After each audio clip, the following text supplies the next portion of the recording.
तारापीठ पश्चिम बंगाल के वीरभूमि जिले में स्थित है। यह जिला धार्मिक महत्व से बहुत प्रसिद्ध जिला है क्योंकि यह हिंदुओं के 51 शक्तिपीठों में से 5 शक्तिपीठ वीरभूमि जिले में ही हैं। बकुरेश्वर, नालहाटी, बंदीकेश्वरी, फुलोरा देवी और तारापीठ। तारापीठ यहाँ का सबसे प्रमुख धार्मिक तीर्थ है और यह एक सिद्ध पीठ भी है। यहाँ पर एक सिद्ध पुरुष वामा खेपा का जन्म हुआ था। उनका पैतृक आवास आटला गांव में है जो तारापीठ मंदिर से 2 किलोमीटर की दूरी पर है। कहते हैं कि वामा खेपा को मां तारा के मंदिर के सामने महाशमशान में तारा देवी के दर्शन हुए थे। वहीं पर वामा खेपा को सिद्धि प्राप्त हुई और वह सिद्ध पुरुष कहलाए। मां तारा काली माता का एक रूप है। मंदिर में मां काली की मूर्ति की पूजा मां तारा के रूप में की जाती है। तारापीठ मुख्य मंदिर के सामने महाशमशान है। उसके बाद द्वारिका नदी है। इस नदी में आश्चर्य की बात यह है कि भारत की सब नदियां उत्तर से दक्षिण की ओर बहती हैं, लेकिन यह नदी दक्षिण से उत्तर की ओर बहती है। तारापीठ राजा दशरथ के कुल पुरोहित वशिष्ठ मुनि का सिद्धासन एवं तारा मां का अधिष्ठान है, इसलिए यह हिंदुओं का महातीर्थ कहलाता है। यहाँ पर सुदर्शन चक्र से छिन्न भिन्न होकर देवी सती की आंख की पुतली का बीच का तारा गिरा था, इसलिए इसका नाम तारापीठ है। यहाँ पर एक बार रत्नगढ़ के प्रसिद्ध वैश्य रमापति अपने पुत्र को लेकर नाव द्वारा व्यापार करने आए थे। तारापीठ के पास उनका पुत्र सर्प के काटने से मर गया। उन्होंने अपने पुत्र की मृतदेह को दूसरे दिन दाह संस्कार करने के लिए रखा और उस दिन तारापुर में ही ठहर गए। उनके एक सेवक ने उनको तारापीठ के एक बड़े तालाब के पास ले जाकर एक आश्चर्यजनक दृश्य दिखाया। उन्होंने देखा कि मरी हुई मछलियां तालाब के जल के स्पर्श करके जीवित हो उठती हैं। यह देखकर उनको बहुत खुशी हुई और अपने पुत्र की मृतदेह को वहां लाकर तालाब में फेंक दिया। उसी समय उनका पुत्र जीवित हो गया। उसी दिन से उस तालाब का नाम जीवन कुंड पड़ा। रमापति वैश्य ने तालाब के पास एक टूटा हुआ मंदिर देखा और उसमें उन्होंने चंद्रचूर्ण, अनादि शिवलिंग और तारा मां की मूर्ति देखी। उन्होंने अपने आप को धन्य माना और अपने पैसे से ही उन्होंने मंदिर की मरम्मत कराई और पूजा की। वे वहां भगवान नारायण की एक मूर्ति स्थापित करना चाहते थे, किंतु किसी ऋषि के आदेशानुसार मां तारा देवी की मूर्ति में ही नारायण की ही पूजा होगी।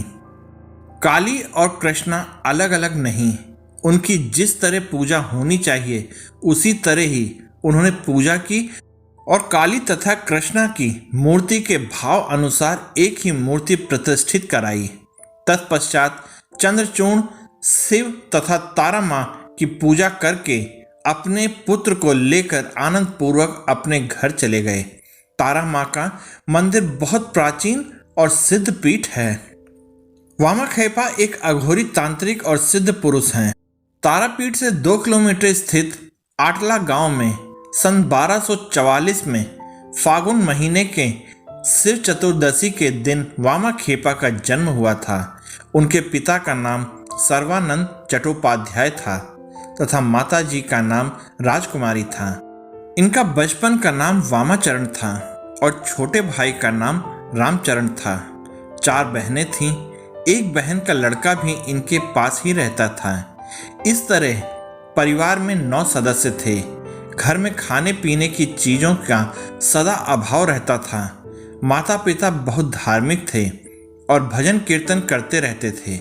5 वर्ष की आयु में ही वामाचरण ने मां तारा की बहुत सुंदर मूर्ति बनाकर उसमें 4 हाथ, गले में मुंड माला और अपने बाल उखाड़कर मां तारा मां के बाल लगाए।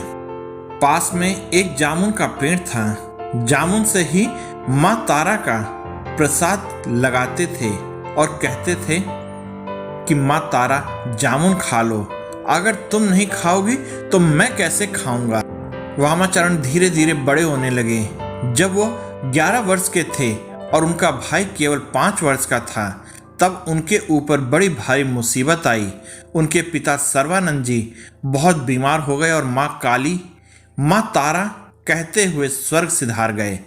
वामाचरण ने पिता की देह को तारापीठ के शमशान में ले जाकर उनका अंतिम संस्कार किया। विधवा माँ ने किसी तरह से मांग कर श्राद्ध का काम पूरा किया। घर की हालत खराब सुनकर वामाचरण के मामा आकर दोनों भाइयों को अपने घर नवग्राम ले गए। वामाचरण गाय चराने लगे और रामचरण गाय के लिए घास काट कर लाते थे। आधा पेट जूठा भात खाकर रहते थे। एक दिन रामचरण के हंसिए से घास काटते हुए वामाचरण की उंगली कट गई और गाय खेत में जाकर फसल खाने लगी। खेत के मालिक ने मामा को शिकायत कर दी। मामा ने वामा खेपा को छड़ी लेकर बहुत मारा। तत्पश्चात वामाचरण भागकर अपनी माँ के पास आटला गांव आ गए। उधर रामाचरण को एक साधु गाना सिखाने के लिए अपने साथ ले गए। वामाचरण ने घर आकर निश्चय किया कि वे अब शमशान में ही रहेंगे। उस दिन पूर्णमासी थी। वहां पर कई आदमी बैठे थे। वामाचरण उनके पैर दबाते दबाते सो गए। एक बार वामाचरण ने एक बैरागी से गांजा पीकर उसकी आग असावधानी से फेंक दी। उस समय भयंकर आग लग गई और कई घर जल गए। सभी लोग वामाचरण को पकड़ने लगे। वामा खेपा उस आग में कूद गए और जब वे आग से बाहर निकले तो उनका शरीर सोने की तरह चमक रहा था। माँ तारा ने अपने पुत्र की अग्नि से रक्षा की। यह देखकर सभी अवाक रह गए। तत्पश्चात वामा खेपा का साधक जीवन आरंभ हुआ। कैलाशपति बाबा उन्हें बहुत प्यार करते थे। एक दिन कैलाशपति बाबा ने रात में वामाचरण को गांजा तैयार करने के लिए बुलाया। उस रात वामा खेपा को बहुत डर लगा। असंख्य दैत्याकार आकृतियां उनके चारों ओर खड़ी थीं।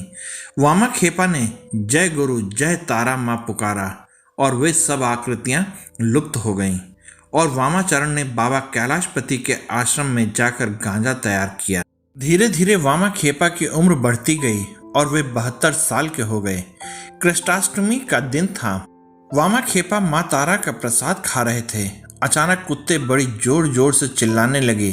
फिर एक कंकाल की तरह के चेहरे वाला एक सन्यासी आया और फीकी सी हंसी हंसते हुए बोला, अब क्या बाबा, चलो तुमको अपने साथ ले चलूंगा।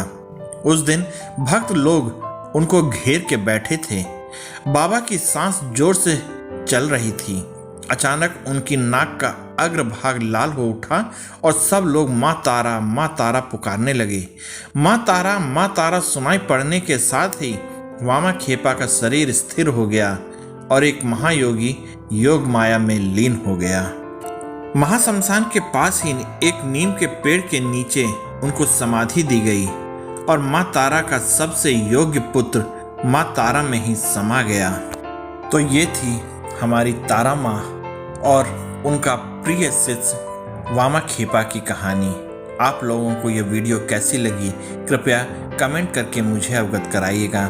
साथ ही आप इस वीडियो में मेरे साथ बने रहे इसके लिए आप सबका बहुत बहुत धन्यवाद और जय हिंद दोस्तों।